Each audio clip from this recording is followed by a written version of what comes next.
Studying didn't suddenly become boring. Your brain just changed. So 10 years ago, solving a problem probably felt normal. But now it feels very slow and very frustrating, and sometimes even painful. But you've got to notice something. You can still scroll for 45 minutes without it feeling like a big effort. You can watch shorts endlessly, and you can jump between tabs instantly. The subject did not get worse. Your stimulation baseline just went up. And once that baseline rises high enough, studying feels like the most underwhelming, boring task to have ever existed.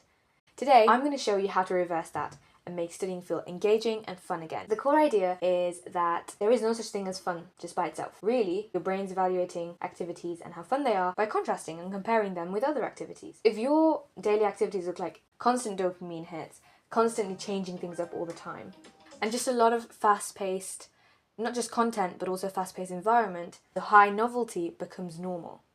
If you compare that to one textbook, one problem, a quiet, calm desk, of course that's going to feel dull now. But that's not because it is dull. It's just because, as I said, your baseline stimulation is way too high. So you don't need to make studying more exciting. You just need to make everything else less stimulating. So engagement depends on three things. You've got baseline stimulation, you've got the task difficulty, and you've got visible progress. If your baseline is too high, medium effort tasks, they feel very flat. And if you lower this baseline, then of course the exact same task becomes a lot more engaging again. So instead of asking, how do I make studying fun? You need to ask, how do I recalibrate my stimulation baseline? So the first step is to diagnose your baseline. Let's do a quick test together. Can you sit in silence for 10 minutes without reaching for anything? If studying feels physically uncomfortable within minutes, that's not laziness, that's just overstimulation withdrawal. And if you constantly need even music to study to, background videos, some messages open, something has to be going on. And boredom is exactly what recalibrates you. So the main key takeaway, if nothing else, if you don't even get past this point in the video, is please be bored again. Boredom recalibrates your baseline, and it's how we naturally should be. We should not be constantly stimulated, because then we're just going to be overstimulated, which is horrible for our nervous systems. Please be bored, okay? Try and find time to sit in silence, just go on walks, although walks are not very boring, but just calm, measured tasks and activities that just ground you and sometimes even bore you. Like, just sit there and think about nothing for a while, for 5 minutes, for 10 minutes a day, and you will find yourself gradually more grounded. And studying, and not just studying, this is literally for anything in life. You don't want to be in this constant go, go, go, overstimulated, dopamine receptors fried situation where nothing feels fun. Like, the point of life is that you find simple joys in everything. And so you're not doing this, and you're not resetting your baseline just because you want to study. You should be resetting it just in general, so that life feels fun again, like how it used to when we were children. If you're enjoying this video so far, don't forget to give me a mighty thumbs up so I know that this is the kind of content that I should keep posting more of. Step 2 is the baseline drop protocol. This is of course not going to be a permanent monk mode. It's just strategic reduction for now. So for the next week, no phone.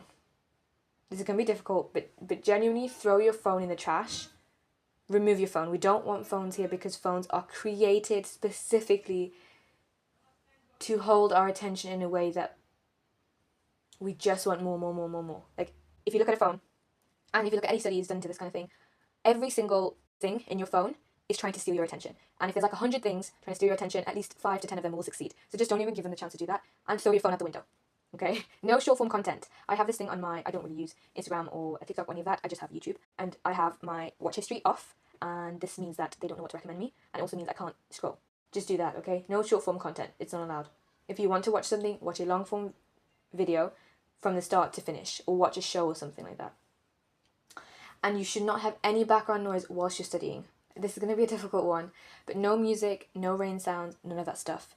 Again, you're just trying to stimulate yourself whilst working, but you should be able to get into focus zone and just get the work done and find it mildly, vaguely enjoyable without any sounds, without any stimulation, other than the practice problem that you're trying to do or the content that you're reading. And at least one daily silent walk. This is probably a weird one. I know the other ones you probably heard before, But this is definitely one that helps because it lets you, as I said, ground yourself. It lets you recalibrate your mind and your heart, your head and your heart. And those two need to be recalibrated quite often. At least one daily silent walk. Okay, when you're studying, no phone. Even when you're not studying, just try not to scroll on your phone. Not to become disciplined, by the way. We are not doing this to become disciplined. Remember, what are we trying to do? We are trying to reset contrast. The first few days are going to feel gross, okay? They're going to feel weird.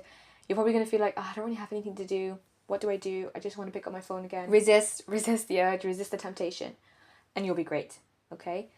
That discomfort, that boredom is your baseline adjusting downwards, which is what we need, which is the entire point of me making this framework and this video for you, okay? And that's why you've clicked on this video. Clearly you want to do something about this. When all this clutter, when all this noise is out of your head, studying, it stops feeling so flat and so boring, so lifeless, and it starts feeling a lot more engaging, okay? Something that you actually want to absorb and try and learn. Step 3, you need to increase the friction between you and low quality dopamine. That's what you want to do. And you need to fix this as your mindset, by the way, because when you think, okay, I'm not the kind of person that absorbs and consumes dirty, cheap dopamine, you stop doing that. Rather than, oh, everybody else is doing it, I really want to do that as well instead of studying. No, you need to really internalize this shift of, I am not that kind of person, which makes it easier to be that kind of person. Does that make sense?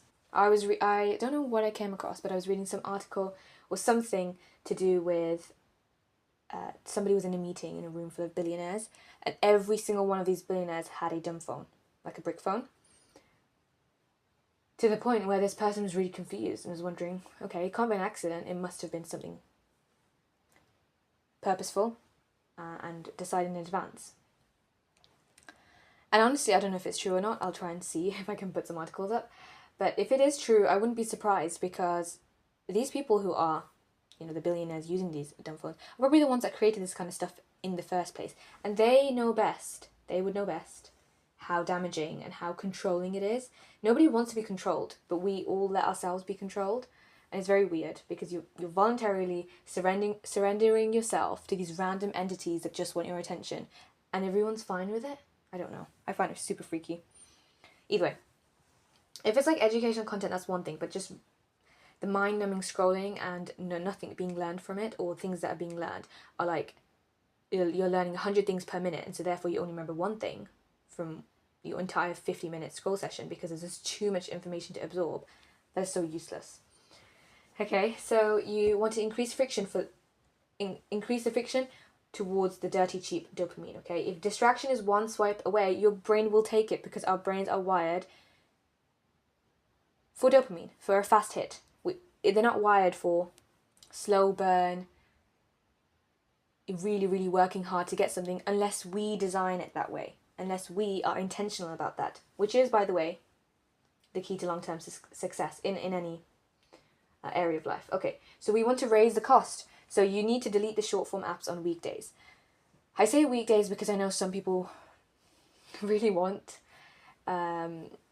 short form on weekends. I don't know. I personally don't have any of that stuff on any day of the week, on any day of the year, which is the ideal, okay? But of course, it's not realistic if you're breaking out of the habit, and you need to kind of go slowly, okay? So no short form content on weekdays. You can have a cheat weekend if you like. I would recommend just literally get rid of it. Make your decision and get rid of it. But that's easier said than done. Okay, log out of social media. When you log out, it's a little harder to log back in all the time. Again, and you don't get notifications consistently. So again, you're raising the cost. Okay, you're increasing friction. And this is a fun one that I thought of. But you keep your charger outside your room, because when it's charging, it's just going to be away from you and not very easy to grab. Again, raising the cost, increasing friction. And of course, if you are really, really struggling to do any of this stuff, just literally use app blockers. Force you specifically to stay off that app, off your phone. Use them, okay? Final words on this is that high performers don't fight temptation, And you and I are going to be high performers, okay? We are not fighting temptation. We are not allowing room for that temptation to even germinate, okay? It's gone. We're removing it. So step 4, the last but not least step, is to add challenge, which seems a little bit paradoxical. Like, I'm trying to make things easier for me to do, I guess. Why on earth would I make it more challenging? Okay, well, that we also don't like things that are super, super easy. That's just how we're wired as well. Because it feels very boring in a bad way. So not boring in a good way where we're just sitting down and grounding ourselves. It feels boring in a way that it's like, I don't want to do this at all. I know it already. Why would I just do 10 reps of this thing that I already know? So lowering the stimulation alone is not enough. So we've been talking about lowering your stimulation, fixing your baseline, and really figuring things out that way, but that's just not enough. What you also need to do is make sure that your studying is not too easy, because it's always going to be boring then, okay? Engagement lives slightly above your skill level. That's when you feel most engaged, because you have to really use your brain to figure things out. So you need to do harder problems. You should also time yourself, because there's a nice competitive element to this. You're racing the clock. Timing yourself is great. You should also teach yourself concepts out loud. The moment you allow in your study session your brain to just switch off, it's kind of over. You don't want your brain to be switched off during the study session, because it's very hard to get it to re-engage. So just start off by doing a little bit harder problems, timing yourself, speaking out loud, keeping yourself engaged, that sort of thing, okay? And you need to, of course, test yourself like crazy. Again, always keeping engaged, always keeping active. And if you feel like, you zoned out a little bit, bringing yourself straight back in and say, okay, I'm going to speak this section out loud because reading is not very helpful right now. Okay? Challenge increases your engagement. And this is why video games, and any game actually in general, feels immersive. I would also add to that competition also increases engagement, because now it feels like, okay, there's something I'm actually working towards here. So challenge and competition are great. As I said, time yourself, that's a competition here. Or even race your friend, that's a great one as well. That's why video games are great, because it's a clear difficulty, there's clear feedback, and there's clear progress. If you have these 3 things, your study session is going to be great, okay? And of course, you can replicate that from the video game into your workflow. And it feels great as well once you've solved the challenge, you've beat the game, you've beat the level, it feels good. And so that is also a form of receiving dopamine. But again, that's not going to feel great from studying if your receptors are completely fried because your baseline is super, super high. But a great example that I like to give is if you have, for example, scrolling, okay, and this gives you a boost of dopamine and is stimulating, 9 out of 10, okay? Stimulation level is 9 out of 10, that's a rating. Studying, obviously, by comparison, is going to feel like a 4 out of 10. But if you stop the scrolling, okay, you reground, recalibrate yourself, stimulation baseline is going to be maybe around 2 out of 10. This is the optimal scenario. So then studying, comparatively, is a 6 out of 10, which is much better than your baseline, therefore much more engaging and much more fun, and higher, 2 points higher than what it was before. And this whole thing about me going on about baselines, it is very, very important. It's the entire foundation of this framework and why we need this framework. And it's also the real reason why studying feels so dull, even if it isn't. Before you're all done with this video, I've made another video with an extended example explanation of everything that we talked about in this video. So go ahead and check that out. If you enjoyed this video and you found the framework very helpful, then you're definitely going to enjoy this other framework that I've put up on how to study even if you're feeling tired. And there's some other more personalized recommendations just for you. Go on, click.